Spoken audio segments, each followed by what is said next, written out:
زین العابدین رحمہ اللہ کے پاس بعض لوگوں نے عثمان غنی رضی اللہ تعالی عنہ کو برا بھلا کہا، تو زین العابدین رحمہ اللہ نے قرآن مجید کی آیت پڑھی، للفقراء المہاجرین، سورۃ الحشر پہلا رکوع 28واں پارہ۔ اللہ تبارک و تعالی نے صحابہ کی دو جماعتیں بیان کیں، ایک وہ صحابہ جو مکہ سے ہجرت کر کے مدینہ آئے، زین العابدین نے اس سے پوچھا تو ان لوگوں میں سے ہے جو مکہ سے ہجرت کر کے مدینہ آئے تھے؟ اس نے کہا نہیں۔ پھر آیت کا اگلا حصہ پڑھا، والذین تبوؤا الدار، کہ وہ صحابہ جنہوں نے مکہ سے آنے والوں کو ٹھکانہ دیا، ان کی خدمت کی، ان کو کیا کہتے ہیں؟ انصار۔ اس نے کہا تو انصار صحابہ میں سے ہے؟ یہ صحابہ کے دو بڑے گروہ ہیں۔ اس نے کہا میں انصار میں سے بھی نہیں ہوں۔ تو زین العابدین رحمہ اللہ نے آیت کا اگلی آیت پڑھی، والذین جاؤوا من بعدہم یقولون ربنا اغفر لنا ولاخواننا الذین سبقونا بالایمان، کہ جو صحابہ کے بعد آئے وہ اللہ سے دعا کرتے ہیں یا اللہ ہمیں بھی اور ہم سے پہلے جو ایمان والے گئے تو ان کی مغفرت فرما۔ یعنی پہلے جانے والوں کو برا بھلا نہیں کہتے، جو پہلے ایمان کے ساتھ دنیا سے گئے ان کا احترام کرتے ہیں، ان کے لیے دعائے مغفرت کرتے ہیں۔ تو زین العابدین نے آگے سے جواب دیا، جب تو ان دو طبقوں میں نہیں ہے تو میں گواہی دیتا ہوں تیرا تیسرے طبقے سے کوئی تعلق نہیں ہے۔ جب تو صحابہ کو برا کہتا ہے تو تیرا تیسرے طبقے سے بھی کوئی تعلق نہیں ہے۔ تو یہ صحابہ تھے۔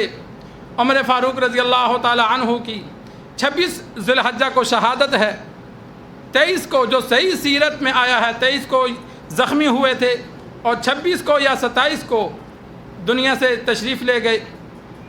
اللہ تبارک و تعالی سے جب یقین کر کے کچھ مانگا جائے تو اللہ عطا کرتا ہے۔ ہر صحابی کے فضائل بیان کیے جائیں، اکیلے عمر کے بیان کیے جائیں، ہماری عمر گزر جائے گی، ان کے فضائل ہم پورے نہیں کر سکتے۔ عمر فاروق رضی اللہ تعالی عنہ اسلام کیسے لائے، پوری زندگی آپ صلی اللہ علیہ وسلم کے ساتھ رہے، آپ صلی اللہ علیہ وسلم کے بعد ابو بکر رضی اللہ تعالی عنہ کے ساتھ رہے، پھر خلیفہ وقت رہے 10 سال، 22 لاکھ مربع میل پر اسلام کا جھنڈا لہرایا، 2 سپر پاور کے ٹکڑے کیے، 2 سپر پاور پر اللہ نے ان کے دور میں مسلمانوں کو غلبہ عطا کیا، روم اور فارس، بیت المقدس بھی انہی کے دور میں آزاد ہوا۔ تو پوری زندگی ہماری گزر جائے گی ان کی سیرت کو بیان کرتے ہوئے۔ تو عمر فاروق رضی اللہ تعالی عنہ دعا کرتے تھے کہ اللہم ارزقنا شہادتا فی سبیلک واجعل موتی فی بلد حبیبک۔ تو صحابہ حیران ہوتے تھے کہ جہاد بیت المقدس سے آگے لگا ہوا ہے اور یہ موت شہادت مدینہ میں مانگ رہے ہیں، اور مان کون رہا ہے؟ عمر، جس کے نام سے دنیا کامتی ہے۔ اگر شہید ہونا ہے تو بارڈر پہ جائے، وہاں جہاد کرے، لیکن وہ دعا کرتے تھے یا اللہ مجھے موت شہادت عطا کر، اور لیکن شہادت بھی آپ صلی اللہ علیہ وسلم کے شہر میں عطا کر۔ اللہ نے دعا کو کیسے قبول کیا؟ مغیرہ بن شعبہ کا غلام تھا، اس نے صحابی کی شکایت کی، عمر رضی اللہ تعالی عنہ نے اس سے پوچھا صحابی سے کتنے درہم لیتے ہو؟ اس نے کہا روزانہ 3 درہم لیتا ہوں۔ تو اس نے کہا تو لوہار ہے تو زیادہ کما لیتا ہے، 3 درہم کوئی زیادہ رقم تو نہیں ہے۔ عمر فاروق رضی اللہ تعالی عنہ نے غلام کے خلاف فیصلہ دیا تو اس کے دل میں بغض آ گیا، اس نے کہا میں بدلہ لوں گا اس بات کا۔ جا کر زہر آلود خنجر تیار کیے، ویسے خنجر زخمی کرے تو زخم بڑھ جاتا ہے، لیکن اگر زہر لگا ہو تو وہ پھر جسم میں پھیلتا ہے۔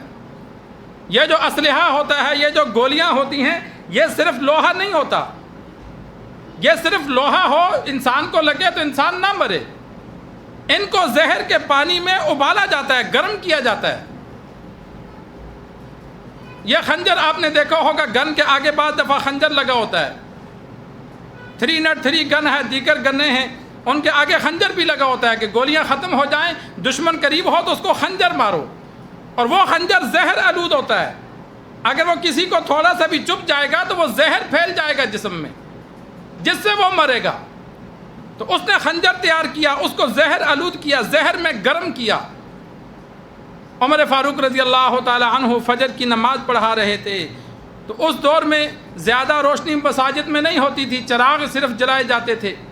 آپ صلی اللہ علیہ وسلم کے دور میں چراغ بھی نہیں جلائے جاتے تھے، مسجد میں صبح شام اندھیرا ہوتا تھا۔ سن 9 ہجری میں تمیم داری رضی اللہ تعالی عنہ تشریف لائے، وہ اپنے ساتھ زیتون کا تیل لے کر آئے، تو انہوں نے مسجد میں چراغ جلائے، 2-4 ایک جگہ، 2-4 دوسری جگہ رکھ کے انہوں نے جلائے، جس طرح لوگ گھروں میں جلاتے ہیں روشنی کے لیے۔ آپ صلی اللہ علیہ وسلم جب مسجد تشریف لائے تو دیکھا کہ روشنی ہے، چراغ جل رہے ہیں، پوچھا یہ کس نے عمل کیا؟ صحابہ نے بتلایا یہ تمیم داری آیا ہے، یہ اس نے لگائے ہیں۔ آپ صلی اللہ علیہ وسلم نے فرمایا اگر میری کوئی بیٹی ہوتی تو میں اس کو رشتہ دے دیتا۔ مسجد کو روشن کرنا اتنا پسند آیا۔ ایک صحابی اٹھے، اس نے کہا یا رسول اللہ میری بیٹی ہے، تو پھر اس کا نکاح اس سے پڑھا دیا۔ تو عمر فاروق رضی اللہ تعالی عنہ فجر کی نماز پڑھا رہے تھے، تو وہ نمازیوں میں آ کے گھس گیا، نماز میں کھڑا عمر فاروق رضی اللہ تعالی عنہ کو آگے بڑھ کر جیسے ہی انہوں نے قرات شروع کی تو پیٹ میں خنجر مارے۔ خنجر مار کے جب پیچھے کو بھاگا تو صحابہ نے پکڑ لیا، تو اس نے وہی خنجر اپنے آپ کو مارے اور مر گیا، وہ سیدھا جہنم گیا۔ تو عمر فاروق رضی اللہ تعالی عنہ کی دعا اللہ نے کیسے قبول فرمائی کہ ایک غلام کے دل میں نفرت ڈالی، انتقام۔ اللہ جو کرنا چاہتا ہے اس کے لیے خود اسباب پیدا کر دیتا ہے۔ ہمارے لیے ہمیں ایک کام مشکل لگتا ہے، اللہ کے لیے مشکل نہیں، اللہ کوئی نہ کوئی سبب بنا لیتا ہے، جو کام کرنا ہو اللہ کے ہاں کوئی مشکل نہیں۔ تو اللہ نے اس غلام کے دل میں بغض ڈالا، نفرت ڈالی، اس کے دل میں قتل کا ارادہ ڈالا، تو عمر فاروق رضی اللہ تعالی عنہ کو صرف مدینہ میں نہیں بلکہ مسجد نبوی میں مصلی نبوی پر اللہ نے شہادت عطا فرمائی۔ عمر فاروق رضی اللہ تعالی عنہ نے عبد الرحمن بن عوف رضی اللہ تعالی عنہ کو اشارہ کیا، انہوں نے آگے بڑھ کر نماز مکمل کروائی۔ عمر فاروق رضی اللہ تعالی عنہ، تو یہ اللہ سے تبارک و تعالی سے جو مانگا جائے، یقین کے ساتھ مانگا جائے، تو اللہ تبارک و تعالی کے ہاں